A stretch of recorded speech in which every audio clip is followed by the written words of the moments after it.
Welcome back to this channel जिसका नाम है श्योर कैपिटल। तो करीबन मैं बता दूं तो मैं 11-10 बजे मैं ऊपर आ गया था, मतलब अपने रूम से ऊपर जहाँ ट्रेडिंग करते हैं वहाँ। 10 बजे से मैं 12 बजे तक बैठा। मुझे समझ में आ गया था कि थोड़ा अभी दिक्कत है, अभी शायद ट्रेड ना मिले। 12 बजे से मैं कॉन्स्टेंटली, मैंने 10 बजे से मैं कॉन्स्टेंटली मॉनिटर कर रहा हूँ।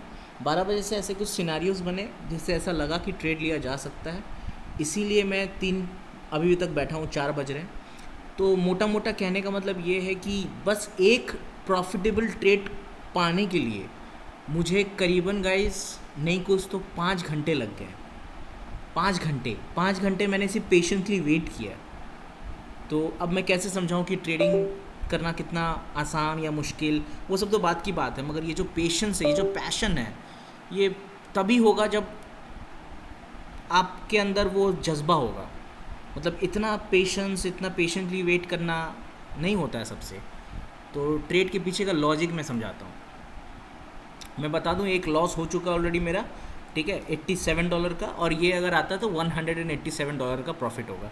तो अगर मोटा मोटा पकड़ें तो सब कुछ अगर ठीक रहा तो $100 फिर भी मैं लेके जाऊँगा, ठीक है। 5 घंटा लगा के $100। हाँ, मैं भाई गरीब हूँ, मैं बहुत गरीब हूँ, ठीक है, मैं बहुत गरीब ट्रेडर हूँ, ठीक है। मगर धीरे धीरे ही चीज़ें बनती हैं। पहले कॉन्फर्मेशन और स्टेबिलिटी लाना बहुत ज़रूरी है अपने ट्रेडिंग में। देखिए, एक ट्रेड मेरा बन रहा था यहाँ पे, ठीक है, 1 बजे। जो मैंने सोच लिया था कि मैं शायद इसे ना करूं, मतलब इस पे ध्यान नहीं दूंगा, बीटीसी पे मैं गोल्ड ही देखूंगा, ठीक है। तो मैंने वो छोड़ दिया, मैंने इसलिए ध्यान नहीं दिया उस पर। अभी ये बहुत तेज़ी से नीचे आ रहा है। यहाँ पे सबसे इम्पॉर्टेंट है अपना लॉस पहले कमा के रखो। लॉस अब मैं इसमें लॉस नहीं ले सकता, ठीक है। $14 जाएगा, वो भी इसलिए मैंने लिया कि जो मेरा एंट्री कैंडल है उस कैंडल के नीचे नहीं आना चाहिए, ठीक है। ले मैं यहाँ भी सकता हूँ, बट ये बहुत ज़्यादा स्ट्रिक्ट हो जाएगा, ठीक है। अब देखो, ध्यान से देखो, अब यहाँ पे क्या एक ट्रेंड लाइन भी है, तो हो सकता है कि ये ट्रेंड लाइन यहाँ से रिजेक्ट हो जाए, देख रहे हो, ठीक है।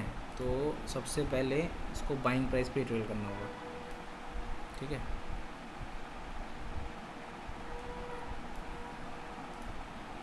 ठीक है, अभी देखते हैं। हमारा टारगेट ज़्यादा नहीं है, हमारा यही टारगेट है। आ जाए तो अच्छा है, नहीं तो मैं कुछ पैसे नहीं लूँगा इसमें से। हालांकि यहाँ पे ट्रेंड लाइन है, बट देखो ये मैंने ऐसे ही ड्रॉ किया है। मैं to be very honest, trend line work करती है, मगर मैं उन चीज़ों पे यकीन नहीं करता।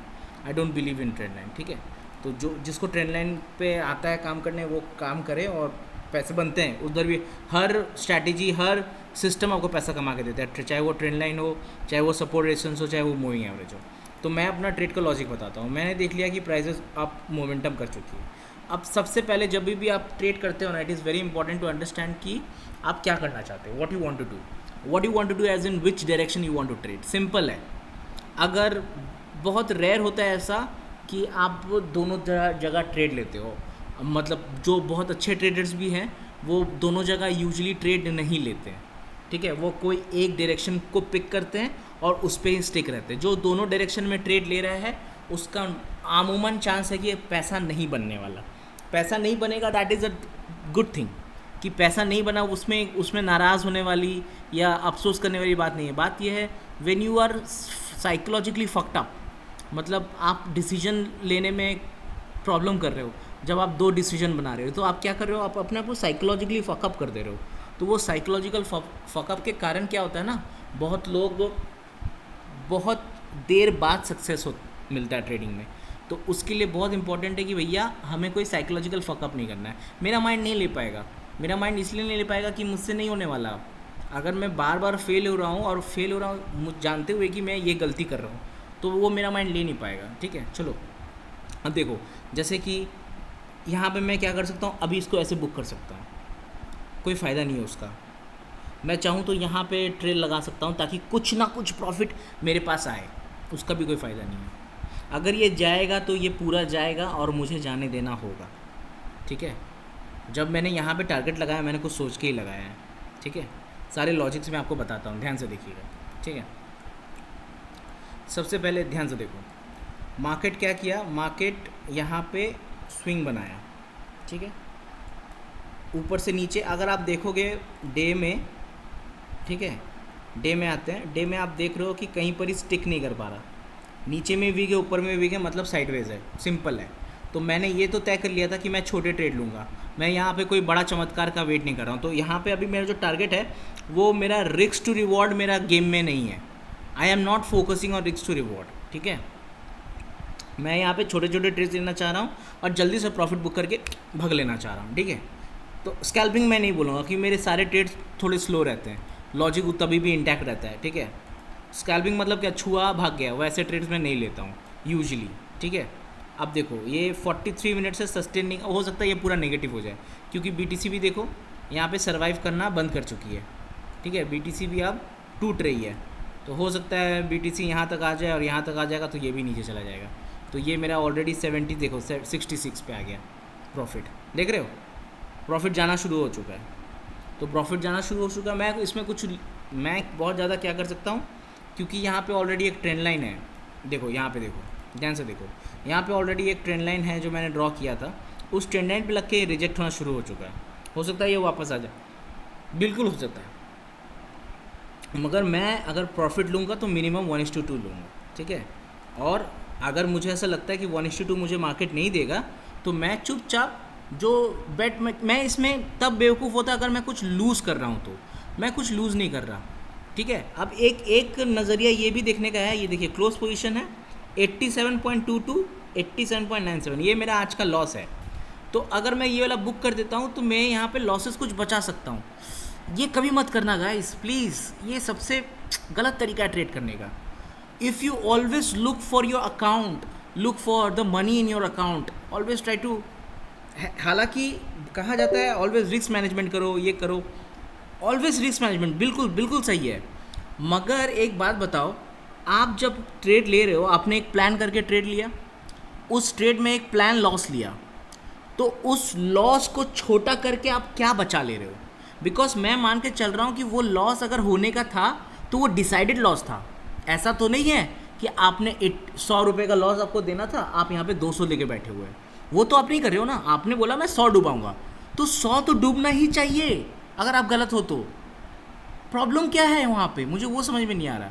अब सेकेंडरी क्या है कि मैं शायद आपको चीज़ें समझा नहीं पा रहा हूँ, बट लॉजिक ये है कि जब आपने 100 रुपये बोले मैं डुबाऊंगा, तो प्लीज़ उसमें आप 50 रुपये बचाने की कोशिश मत करो कि आ गया थोड़ा सा प्रॉफिट, चलो पैसे सारे बचा लेते हैं या ये कर लेते हैं वो कर या बुक कर लेते हैं, मत करो वो सब बको। आप बोलोगे तो मैंने क्यों किया यहाँ पे, मेरा यहाँ पे 1:2 जो है वो ऑलमोस्ट 2-3 रुपये से मिस हो चुका है, ठीक है। और मैं चाहता तो यहाँ पर भी लगा सकता था, मगर मैंने लगाया यहाँ पे, ये सप्लाई जोन आना चाहिए, प्राइस को यहाँ पे ट्रैवल करना चाहिए।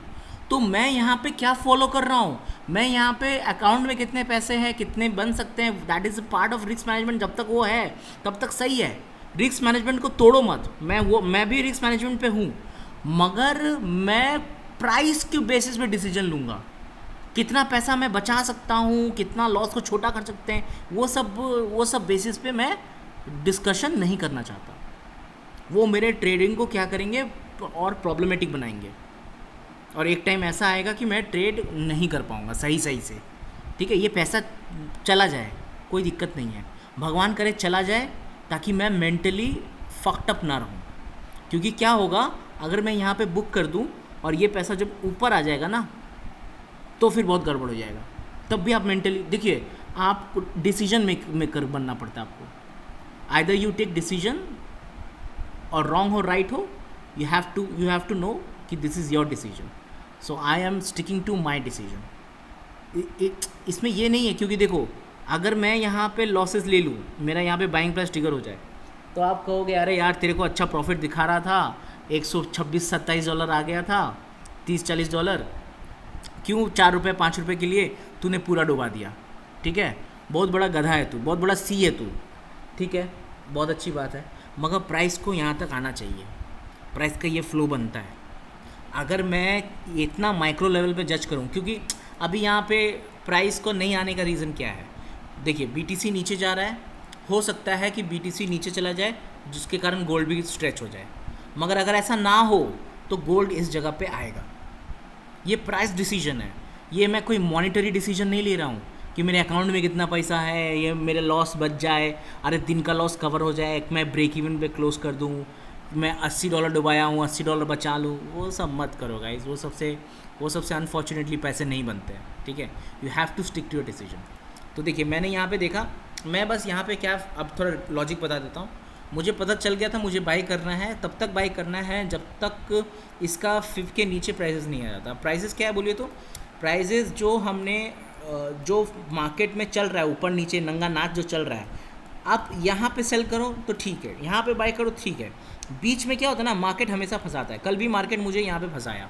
मैंने यहाँ पे एक अटेम्प्ट लिया सेल का, बहुत गलत अटेम्प्ट था। मैं चाह रहा था सेल करने यहाँ पे, मगर यहाँ पे सुबह सुबह था और प्लस 100-150 पॉइंट मतलब 14-15 पॉइंट मेरे जा रहे थे।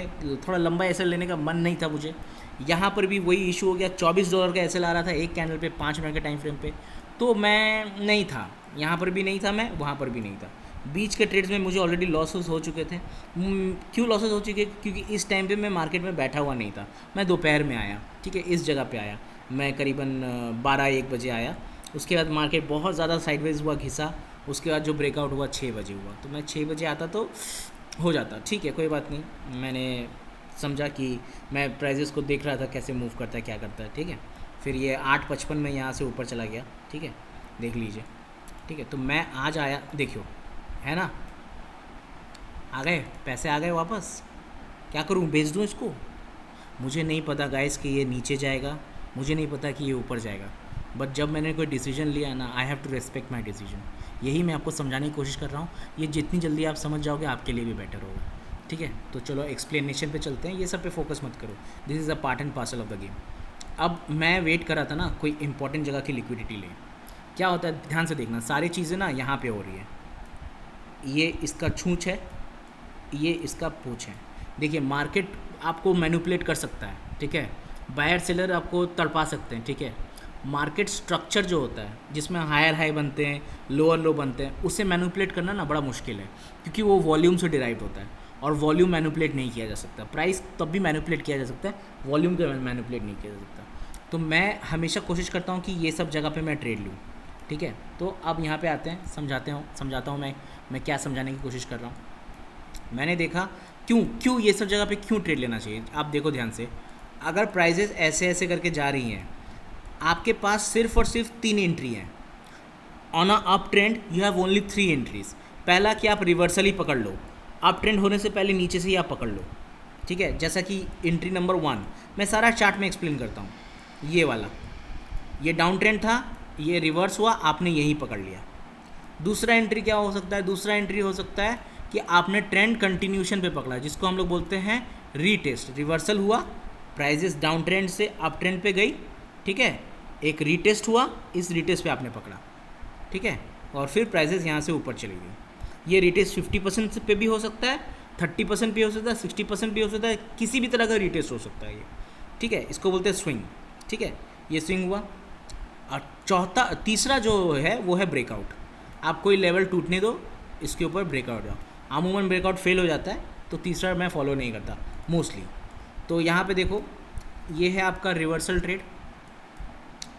आप इतने स्मार्ट थे कि आपने प्राइसेस को यहीं से पकड़ लिया। रिवर्स क्यों हुआ, क्योंकि कोई सपोर्ट जोन होगा, कोई रेजिस्टेंस होगा, या पिछले जगह की कोई लिक्विडिटी होगी। देखो यहाँ की लिक्विडिटी थी, ठीक है, सारा कुछ स्विंग पे हो रहा है गाइस, क्योंकि स्विंग पे ही लगा हुआ पैसा, ठीक है। अब देखो प्राइजेस यहाँ पे आया, अब देखो हर छोटा जगह पे रीटेस्ट है, ठीक है। अब रीटेस्ट अमूमन ऐसा बोला जाता है कि अगर 50% पे हो रहा है तभी आप लीजिए। और ये सब क्या है, देखो गाइस, ब्रेकआउट है। अगर प्राइजेस को ऊपर जाना है तो ये सब ब्रेकआउट है। आपने ब्रेकआउट पे मारा तो there are only three kinds of entries, उससे ज़्यादा एंट्री है नहीं। तो मैं अपने यहाँ पे क्या वेट कर रहा था, मैं अपना थ्री काइंड्स ऑफ एंट्री का वेट कर रहा था।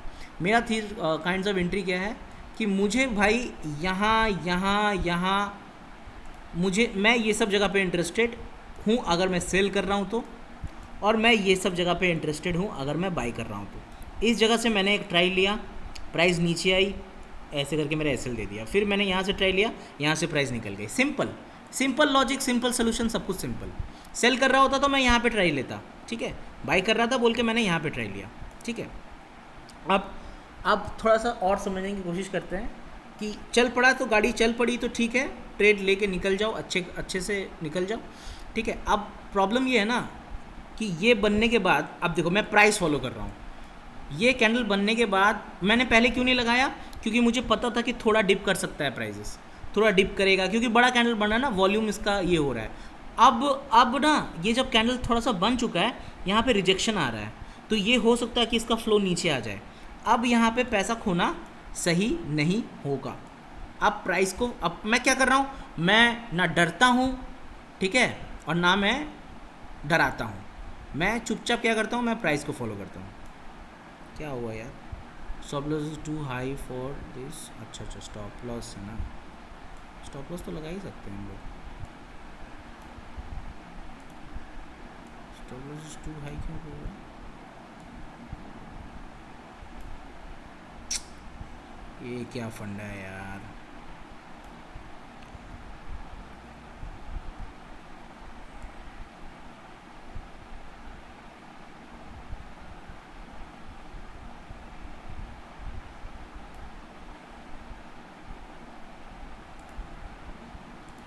देखो इसके नीचे गया, इसके नीचे 4700 के नीचे जा रहा है, 4700 के नीचे अगर क्लोज किया prices, unfortunately I have to close the trade. 4700 के नीचे प्राइजेस क्लोज नहीं कर सकता।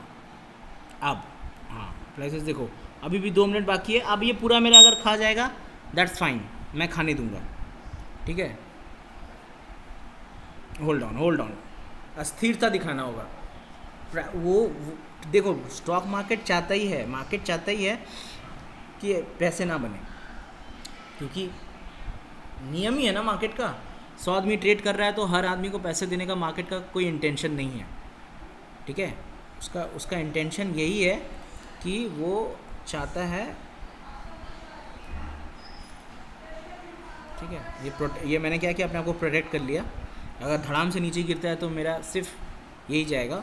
और अब देखता हूँ 4700 के नीचे अगर ऐसा ये कैंडल अगर इस तरह से क्लोज कर देता है, ये कितना है, अभी भी 2 मिनट यहाँ पे है, तो 2 मिनट में क्या होता है, रिवर्स भी हो सकता है, ऊपर भी आ सकता है, कुछ भी कर सकता है, नीचे भी ज़ोर से मार सकता है। तो इसीलिए मैं देख रहा हूँ, ठीक है। चलो अब यहाँ पे हमारा कुछ नहीं है, वो करने दो जो वो कर रहा है, हम लोग अपना लॉजिक पे आते हैं, ठीक है। सबसे पहला बात, अगर पैसा कमाना है स्टॉक मार्केट में, पैसे का लालच नहीं करना है। That is very difficult, that's a very contradicting statement. पैसा कमाना है बट पैसे को चेज़ नहीं करना है, पैसे को फॉलो नहीं करना है, पैसे की लालच नहीं करना है। Obviously focus on the skills, ठीक है। डिफ़िकल्ट है, सबसे नहीं होगा शायद, ठीक है, मगर करना पड़ेगा। इतना साल से ट्रेड करके यही समझ में आया। देखो तो मैं बोल रहा there are only 3 kinds of entry. तो मार्केट में ना ये नीचे आ गया और उसका जो फिब है ना, उसका फिब कहीं यहाँ पे है 4683। तो कभी कभी ऐसा होता है कि फिब पे आके मार्केट फिर फ्लो लेता है, बट मुझे पता था कि इसकी इनर लिक्विडिटी पे इतना पैसा है कि ये यहाँ से एक बार ना एक बार पुश करेगा। तो मैं बस लिक्विडिटीज़ पे वेट कर रहा था मार्केट का। मुझे जो इंपॉर्टेंट लिक्विडिटी, जैसे ये लिक्विडिटी इंपॉर्टेंट लग रही थी, मगर ये सर्वाइव नहीं की, ये नीचे आ गया। तो अगर आप थोड़े से स्मार्ट हो ना, मैं आपको बता दूं, हर जगह आप पैसा बना सकते हो।